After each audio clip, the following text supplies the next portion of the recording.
Good morning, everybody. My name is Tribhuvan Veer Singh Gehlot.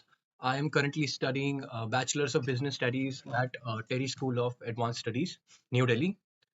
So, our curriculum is comprised of mostly all the major activities that goes into running a business, be it operations management, financial management and accounting, other quadrants like marketing and sales, as well as starting your own businesses, which include entrepreneurship and courses related to innovation. Other than that, we did skill enhancement courses in first year of our studies.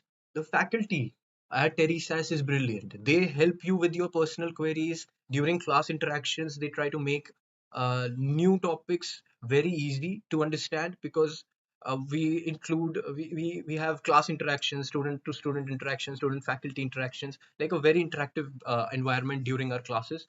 As also any assignments that we are given are all very like company based, industry based, and giving us experience to uh, explore the outside world and not just stay inside the books.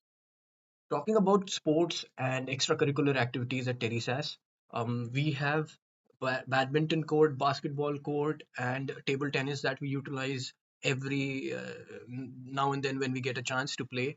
And we have various clubs like economics club, eco club, as well as the cultural clubs, Pikmeke, and various other clubs that help you harness your talents outside the books and outside your study area. So I would like to encourage everybody coming to Terrace to enroll in all the clubs and enjoy your life beyond books as well.